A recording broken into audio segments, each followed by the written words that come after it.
দর্শক, এরই মধ্যে সরকারের পক্ষ থেকে যেটা জানানো হয়েছে যে ওসমান হাদির পরিবারের সকল দায়িত্ব নেবে সরকার। শুক্রবার রাজধানীর রামপুরায় তার পরিবারের সাথে দেখা করে মৎস্য এবং প্রাণী সম্পদ উপদেষ্টা এসব কথা জানিয়েছেন। এই সময় তিনি আরো বলেন, দাফনের বিষয়টি পরিবার এবং পূর্ত মন্ত্রণালয়ের সাথে আলোচনা করে সিদ্ধান্ত নেওয়া হবে। এদিকে সহিংসতার ঊর্ধ্বে গিয়ে জাতিকে ঐক্যের জায়গায় আসার আহ্বান জানিয়েছেন সমাজ কল্যাণ উপদেষ্টা শারমিন মুর্শিদ। শারমিনের রিপোর্টে বিস্তারিত। আরএফএল গিজার মানে চটজলদি পানি গরম, বিদ্যুৎ বিল 20% কম। আরএফএল গিজার, উষ্ণ পানির পরশ। তরুণ টকবকে যুবক ওসমান হাদি গুলিবিদ্ধ হবার পর সপ্তাহের ব্যবধানে অনন্তের পথে চিরঘুমে। হাদির হত্যাকাণ্ডে কাঁদছে গোটা দেশ। শুক্রবার লাশ তখনও দেশের মাটি স্পর্শ করেনি।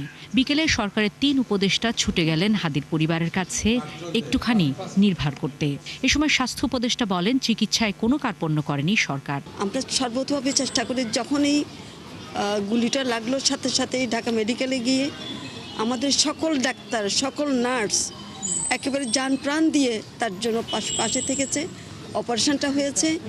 যখন তারা নিজেরা বুঝছে এখানে এটা খুব ভালোই করতে পারবে না, তখন আমরা তাকে এভার কেয়ারে আমরা নিয়ে গেলাম। আমরা কোথাও মানে কোনো জায়গায় ওর মতন একটা মানুষের জন্য মানে করতে তো কারো কোনো রকম কার্পণ্য করার কোনো সুযোগ নাই। হাদির পরিবারের দায়িত্ব এখন সরকারের, জানান মৎস্য প্রাণী সম্পদ উপদেষ্টা।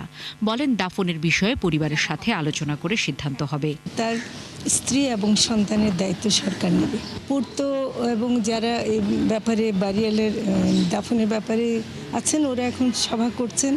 পরিবারেরও ইচ্ছার কথা জানানো হচ্ছে, তো সেটা মানে সিদ্ধান্তটা ওখান থেকে হবে। এই পরিস্থিতিতে জাতিকে আর ঐক্যবদ্ধ থাকার আহ্বান উপদেষ্টা শারমিন মুর্শিদের। এটা বলা বাহুল্য, সংসদের ঊর্ধ্বে গিয়ে, তাদের দলীয় সংকীর্ণতার ঊর্ধ্বে গিয়ে, তাদের সকল নিজের ছোট ছোট স্বার্থকে ফেলে দিয়ে এক হওয়া এখন একমাত্র আমাদের লক্ষ্য। দেশের জন্য দলীয় ও ব্যক্তিগত ক্ষুদ্র স্বার্থকে বিসর্জন দেওয়ার কথাও বললেন তিনি। শারমিন নীরা, ৭১, ঢাকা।